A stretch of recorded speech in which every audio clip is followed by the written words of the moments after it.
How are you? I'm blessed. All right, tell everyone who you are and your social media stuff so they know how to follow you. KPaul, Country Club, Country King, VIP one half for the Super Duo. You can find me on social media. Instagram, Putting Out Fire, FIYA. Facebook, KPaul.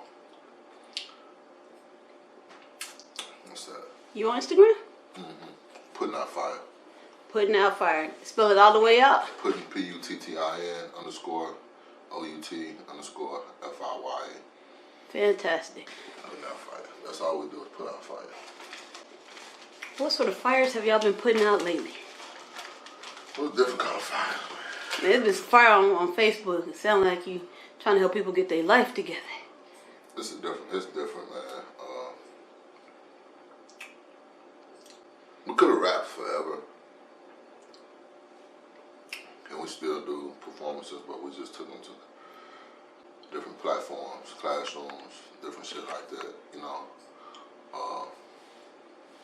We're building a platform for guys that's high school to about 25, 26, early 30s, a career progression program. You know what I mean? What's it called? It's a summer enrichment program. I'm not gonna tell you what it's called. Okay. But it's hard.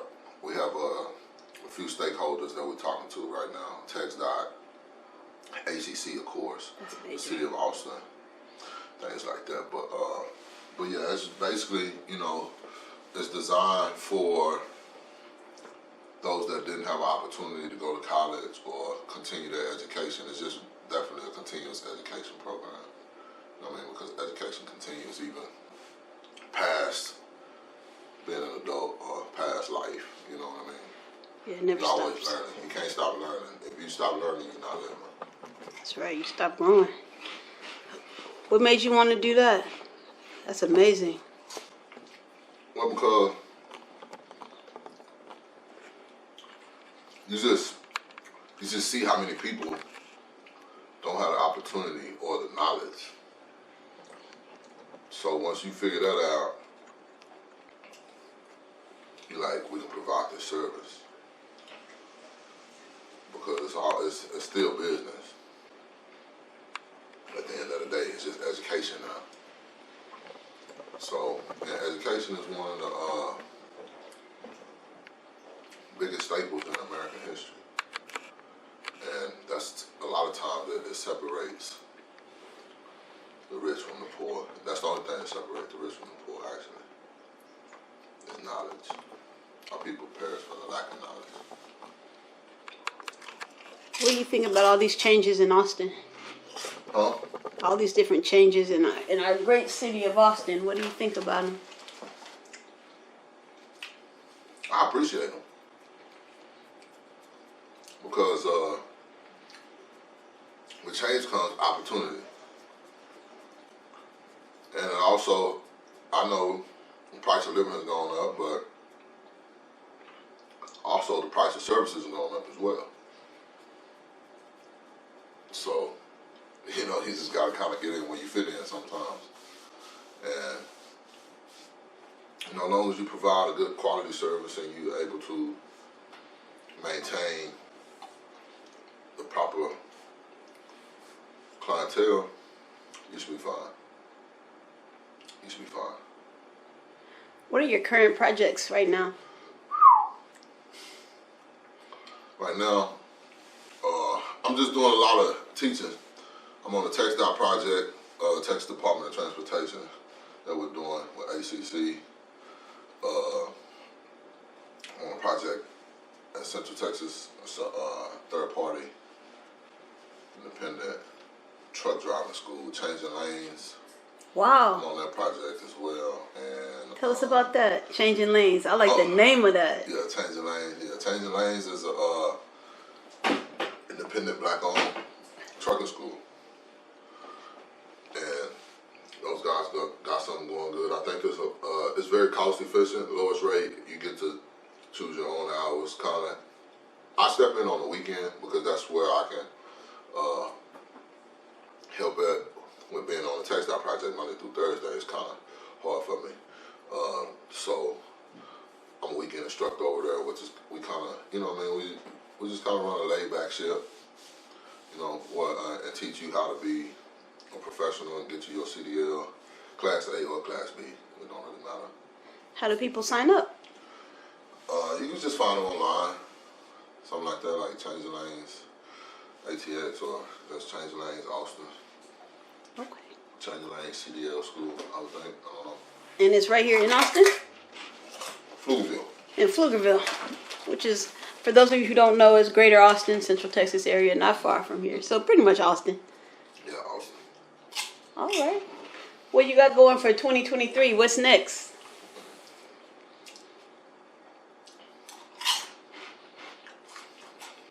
Well, 2023, we already spoke about the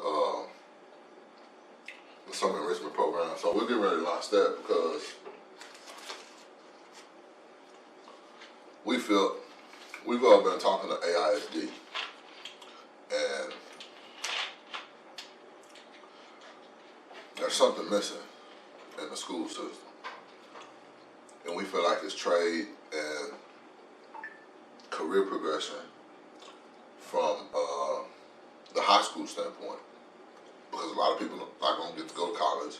A lot of people don't understand how to go to trade school, stuff like that. So we have to embed something in the high school kids at an earlier age about career moves and things like that. So we're gonna do some trade school stuff and some resume building and mock interviews and stuff like that, because we're on TxDOT projects, the City of Austin projects, and stuff like that. So we understand the questions that the employers are going to ask these potential candidates. So we're just trying to prep them up enough to be able to go into the interview confidently and have some type of idea of what they're getting themselves into. So we'll do that. It's a summer enrichment program, so the kids be able to come get the same training that we're doing at TxDOT, City of Austin, Changing Lanes, all of that for free. That's amazing. During the summer. And that'll be summer 2023. 2023, we're looking to go live. We're in negotiations with Texas Workforce and all these other people like that. So it's just kind of under the table. That's why I couldn't really give you the name of the program. No, not yet. Because, it's in the works. Once it launches, this is major. This is life changing. Actually, this is a legacy. This is the definition of like building a community. You know. Because like we said, we're just giving out education, free education. That's and awesome. Free education is something that you can't beat, period. No one can ever take it. Once you know it, you know it. Once you know it, you do it.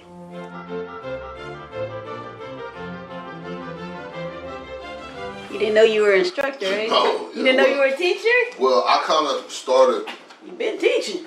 Yeah, you're right. I'm going to say you've been teaching because as long as you've been speaking, which you've been speaking for quite a long time, you've been teaching. Now, hopefully people was listening. Don't hear me. You're listening. And that's kind of where we was at. Like, as far as the music industry,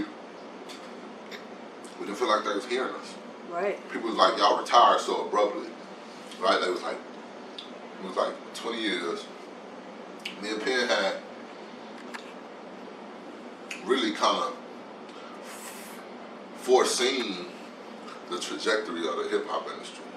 We knew we didn't want to be a part of this era with the indictments, the gun. Like we just kind of knew what was going to happen. We had this conversation. Like I wish he was here right now because this was a conversation me and him had, and it was after Doe B got shot in Alabama. Cause we was with him a couple days prior. It was just like Nip. Doe B, like it was just crazy because Nip got killed after that. Like and we was like, so we just had conversations. We started having real conversations about our kids getting older. Like what would happen if one of us something happened on the road. Like it was just we understood what was about to happen outside, and we didn't want to be a part of that. Thank God. For real. And that was a God gift for the vision because we both had it at different times. And then things started happening. And then y'all start talking, like, bro, Yeah, I was just thinking that. Like, not so much thinking that, but he was having conversations with other people himself, and I was too. And then we would come back and be like, damn. So it was just kind of like, you know, it wasn't really something that we discussed as far as the music side, because we had enough. We still got music. Like we got enough music to to drop something right now. A project, a real classic project, and we ain't recorded it. I haven't been in the booth probably in 4 years. It's 2022. Yeah, probably since like 2017. August 2022. Yeah, We got so 4 probably months left. 2017, probably 4 or 5 years. Only plan on. Tell me the importance of men today. Oh wow, it's crazy because I I told talked you, about that. reflection and life lessons. We speaking in this one. The importance of men.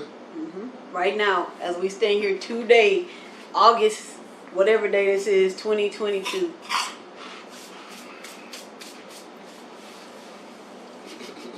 Tell the full-fledged truth, please. Because these folks are lost. They lost. Men are so important. Please tell me. We are. why. So important. The most important. Extremely. I would not be me The most without great important. men. The most important. In the way we impact those around us is the definition of a man, like either good or bad. Because you ever heard the saying, you're only as good as your team, Oh yeah. or the weakest link on your team. Oh yeah. So therefore, when you're a man, you have to build up everything around you. You gotta trust the process. You gotta be aligned with the high power. Like, everybody's gonna follow you, whether it's down the yellow brick road, a dead end, or to glory. Like, because that's just how it's foreseen for being a real man. I don't get to take days off. We don't get to take days off. We understand that we don't get to have bad days, but we do. It's just in the ways that we can. So ultimately, women look up to us. Women gonna follow us. The kids look up to us, and the kids gonna follow us. So that was part of, that's part of what I train at TechStyle about. I tell them, man, we're gonna go over this curriculum, but my goal is to make us a better men, myself included. Because I'm not in final form. I still lack certain areas, certain things I need to work on, of course. But I mean, as we fellowship and iron sharpen iron, and you create your different paths and your plans and strategies. Those are things that you hold on to. Those are your anchors, your life anchors. So you can always go back to your morals and values and things that you stand on when the storm do come and things get hard. Do you find that your students are holding on and listening and hungry for it? Well, they're not so much students at TechStyle. These guys are participants. They work there. Okay. They work there. They're new employees. They're things like that. Oh, so these are team members. Okay. These are Exactly. the other team members. Okay. Right. So we come in and train their employees for them. We come in and train their employees, and if the state of Texas trust us, Because they know. training their employees, and you getting high quality training. You get high quality training. That's why you there. I mean, I tell my guys all the time, man, it's not even about the income, it's the impact. They can't pay me enough. They can't pay my team enough. Like, we got a mean team of instructors. Mean team. I mean, and we just sit around in the locker room and sharpen each other up as well. So it's always a learning process. It's always learning going on. Continuous learning, continuous education. That's the program, a continuous education program, basically. You always gotta learn. You build your own pathway to success because everybody's pathway gonna be different. My pathway different from Penn's different from yours. But success doesn't look the same either. That's very true. So you gotta understand what your definition of success is and go for that.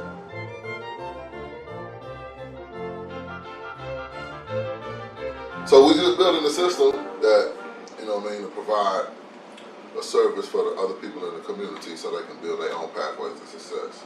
You know, we talked about getting back in the studio, but we haven't talked about making another album, so we just don't want to feel rushed or pressured. Yeah, you can't create with that. It's like it has to be on your own terms. Yeah, exactly. Has to be. And we gotta feel it. Exactly. First of all, we make feel music, so we gotta feel it. If I don't go in there, I don't feel it, I ain't going in there. If Penn don't go in there, he don't feel it, he ain't going in there. Like, that's just it. But Penn always feel it. He can just turn on as it's him. He's always been like that since forever. When did you meet him? That's my cousin. I met him when I was born. Hey. Yeah, we've been together since I was born. Tell us about Penn. He's an amazing person.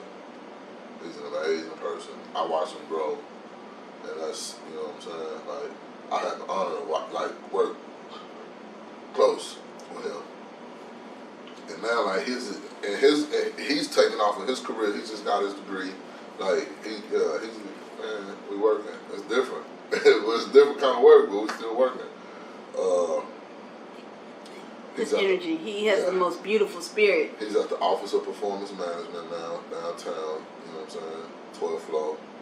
He's got a great opportunity down there to make some things happen.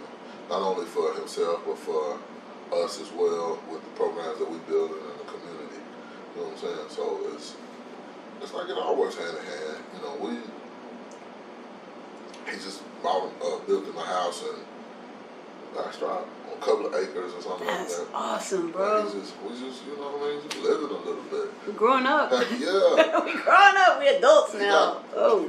He got 21-year-old, 25-year-old. Shit, like, you know, we just chilling. We just trying to enjoy our kids, our family, a little bit of this money, and try to help our people. Give back as much as we can through this education.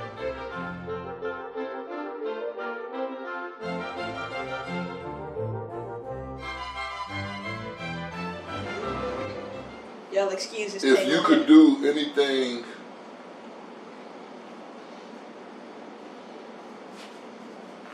right now to reduce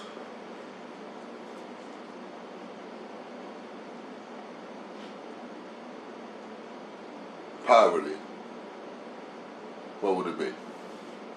I can do something right now to reduce poverty worldwide, nationwide. Nationwide, probably. In America, I would insist that for the next 5 years, everybody has to go to newly made schools that teach you top level mathematics, dang near 5-6 foreign languages, including American Sign Language, all the sciences, reading comprehension, writing, everybody, from little bitty kids all the way to adults. All of us would have to go sit in a super Harvard for whatever your learning style is. Food provided, naps, all that good stuff. We would have group, of course, for your emotional well-being, your morning check-in, all that good stuff. Athletics, definitely. Music, all the arts, video production, everything, calligraphy, you name it, all the arts, pottery, everything, all that stuff, martial arts, everything, boxing, every kind of sport, ballet, everything. All the schools will be just like that. And like I said, from infants all the way up to us living right now, 5 years. You want to stop poverty, make people super smart. So you believe it start with education? Oh, got to. Got to. I thank my parents to this day. I wouldn't be here doing this if I didn't go to really, really, really, really good schools. I went to excellent schools. And I had teachers I had the type of teachers in England that if your parents misspelled words in your notes, they would write it in red marker and send it back. Grammar. Poverty starts with education. Education. So all of us. And also education would be your health and everything like that, your dietary, everything, like everything. All of us. 5 years, after 5 years, all of us being in an intensive program like that, from babies to adults, even, 60, 70, 80, 90 years old, all of us, yeah. We would know so much. We would do so much. I think it would cut down on a lot of the crash dummy shit. I'd have to say this is one of the best questions anyone has ever asked me. That's what I would do. That would definitely put a big ass dent in poverty. Correct. Huge. Yeah. That's the only one you wanted? You ask me what you want.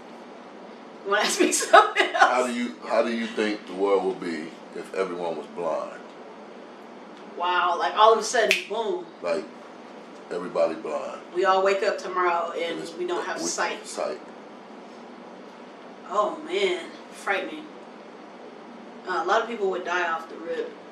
A lot of people would die. A lot of people probably kill themselves because they wouldn't know what to do. They wouldn't know what to do for them.